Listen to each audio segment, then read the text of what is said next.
Hey, in this interview, I interview Brett Lane, CEO of SEOoutsourcing.com.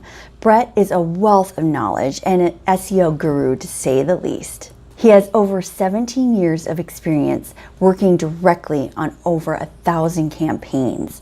He started conducting SEO services long before Google dominated the search landscape. He also has a knack for re-engineering search engine algorithms and continues his experimenting with Google on a daily basis, bringing his clients the best and ultimate results in SEO. Well, and in this interview, you are going to learn a ton about what you should be doing on your digital presence and what SEO can really do to help you. We're going to take a look at the data and the research to see what really works and what doesn't work. And Brett's going to lay out how things have changed and what you could be doing today to make your SEO better.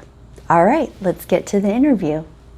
Hey, I'm REBLutionize, head Rebel at Rebel Marketing, and I'm here today with Brett Lane, who's going to talk about SEO and why SEO is important for your business. Not only what you've been doing in the past, but maybe the data tells us that we should be doing something different today and tomorrow. All right, Brett. Hey, welcome to the Revolutionize Your Business interview series. Awesome. It's good. It's really good to be here. I'm glad to have this conversation. SEO is a very exciting topic. Yeah, and you and I have talked before, and I'm always fascinated by the things that you tell me. So a little bit, though, for my audience, tell me who you are and what you do. So my name is Brett Lane, and I'm the CEO of SEOoutsourcing.com. And I have been in the SEO industry for about 17 years, and I help website owners gain a lot more traffic through utilizing Google's organic search. So if you've ever done a search on Google, typed in any kind of keyword phrase, and you notice the results that pop up that you don't pay for, my company focuses 100% on getting people those kinds of rankings. That's great. So you're going to talk a little bit about how you do that, but tell me a little bit about your company and how you guys got started.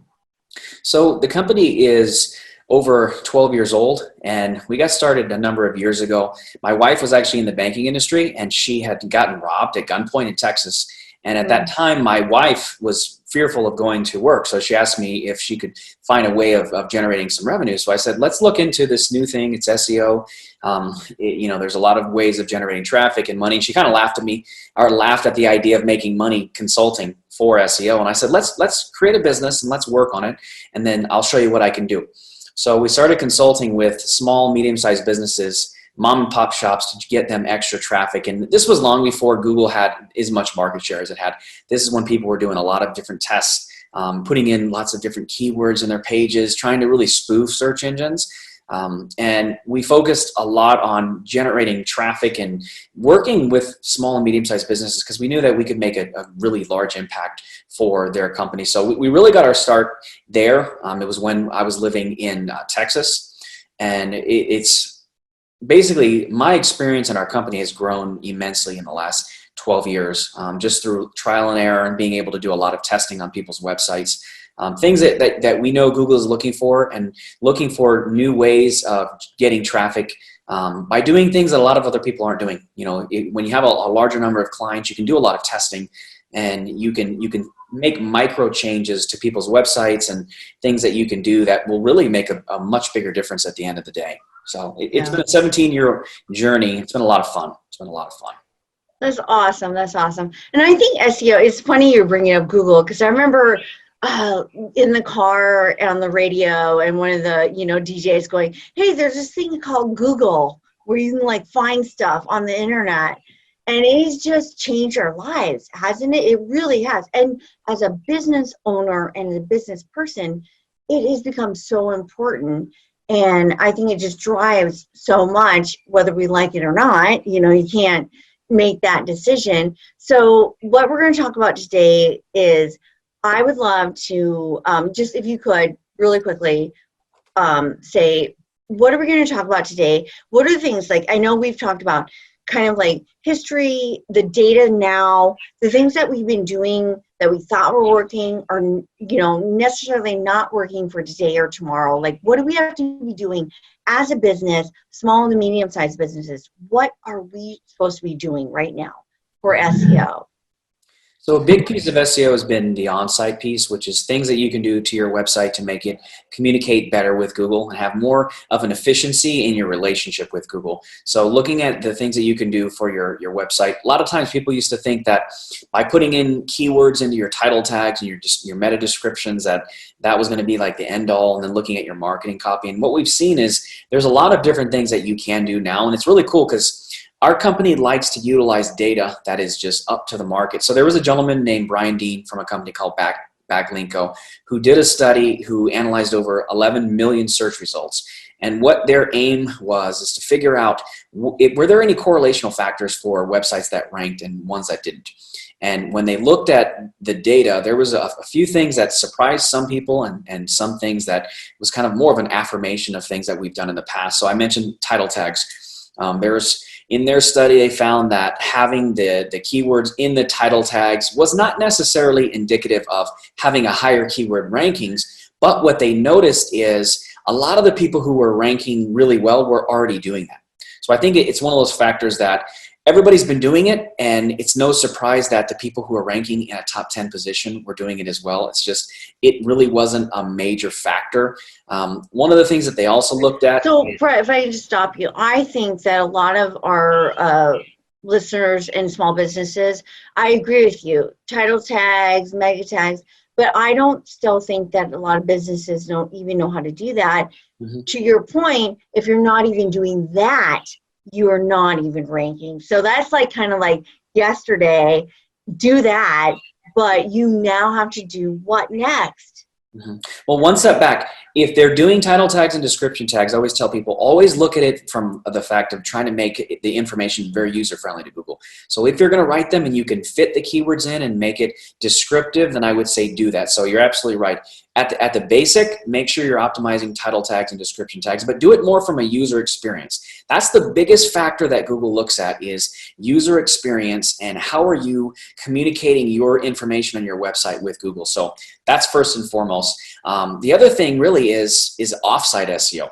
So looking at who's linking to you and how are they doing that. So in that study from Brian Dean and Backlinko, they use something called Hrefs, and we can put a link up to this later. It's basically a tool that scours the internet for who's linking to whom at the billion level, like billions upon billions of links. And what they found is websites that had an overall higher, what's called a domain authority, they basically had more links coming from a very diversified number of websites. So these sites had lots and lots of really high quality links coming from lots of different places. So there's been a bit of a debate in my industry in relation to what's working well. Is it content? Is it making your site friendly for Google? Is it backlinks? Well, one of the biggest factors that study found is backlinks are still doing really, really well. The key thing there is making sure that you have a good number of links coming from lots of different places, and you want things to look very natural. So in my opinion, and with what this data would suggest through the study, is backlinks are still king, and you got to be able to have the right number. You can't spam it. You look at, you're going to ask. So you're saying natural. Explain, what does natural mean? So when Google looks at the number of links that point to your site, it looks at the history of your site and looks at how many backlinks have been created over time. So let's say you have a website that's 5 years old, and every single year you've had 1,000 links be generated to your site every single year. Well, all of a sudden at year 6, you have an excess of 10,000 backlinks, brand new links coming to your site from things like, let's say you're spamming forums, or you're doing blog post comments, and you're just creating links in mass. They're not really generating any value. So when I say spam, I'm thinking of anything where you're creating links just in the thousands, where you're creating zero value for anyone on the internet. You're just taking up more space. So if you work with any team that builds links, first thing you want to know is, like, the links that we're building, is it creating some kind of value or doing something? If it's not, then you're basically wasting your time. Oh, yes. Got that, people. Don't waste your time with people who are just backlinking, because there's so many companies out there doing that. So I absolutely agree with you. Absolutely agree with you. You know, another really cool thing that they found was pages that actually have more backlinks that were ranking within Google search results. People who were literally in the first position of Google had 3.8 times the number of backlinks than the people who were in positions 2 through 10. So you don't necessarily have to own, you know, if you want to get in the top 1% or one position, you do have to have literally almost 4 times the number of backlinks that everybody else has. But to be competitive, I also tell people, all you got to do is fit in between slots 2 through 10. And to be able to do that, you just have to be within that range of what everybody else is doing. And you also have to make sure that those links are a lot more higher quality. And by that, I mean, when you're reaching out to sites, let's say you have sites that are on like editorial news sites or PR sites or video sites or blog sites, or even getting people to link to you where there's something that's called reciprocal linking. So Reb, you have a website that talks about videos. I have a website that talks about SEO. I link to you talking about video production services, and you link to me talking about SEO. That's not bad in and of itself if we provide value to our user base. So okay, and that makes sense. That totally makes sense. Absolutely. Yeah. Another big piece is having comprehensive content. So content that is going to solve a problem or answer a question or be able to point users in a specific direction. When Google looks at your website, they want to be able to know that your site is communicating effectively with people and you're creating a stickiness. You have people who are staying on the site much longer. They're reading more content. They're looking at more pages. They're staying around for a lot longer. If you have video on the pages, they're looking at that video and they're watching it at a much greater rate. So making sure that you have content that it really is adding more value to the users. Yeah, and content. Oh my gosh! So we always talk about content as well, and it's just, you know, I think most sophisticated companies get content, or marketers get content. You know, the stickiness. So let's talk a little bit about video. Obviously, that's what Rebel specializes in. What is it? How does Google read video? How does video make your content better and just really more stickier, like you were saying? So it's just the fact that video has much higher engagement level than regular text-based content. So Google does have the ability to go in and look at the files that are housing videos. So they can go in there. People now are doing things like optimizing the metadata that sits within a video file. You can tell Google, hey, this video was created in San Diego, California at this particular address. And you can have that video associated with your Google My Business account that describes who your business is. So video in and of itself is a lot more engaging, and people are going to stay and look at that video for a much longer period of time. People consume it's just insane how much content people consume when you look at things like YouTube. So it just goes to say, if you have the video content, or if you don't, it needs to be on your website, and you can also integrate that video content within text-based content. It's like you're basically, you know, it's a 2-for-1. Yeah. Well, we've talked about it. Take your video, you can transcribe it, because every consumer is a little bit different. Some consumers want to watch that video. Some consumers want to read it. And it's just taking that little piece of content and then how do you diversify and create different pieces. So yeah, I absolutely appreciate that. And you know, as you were talking, it's all about integrating your marketing. It's just not one piece. Although I do feel like people don't understand SEO. It's like, I understand content.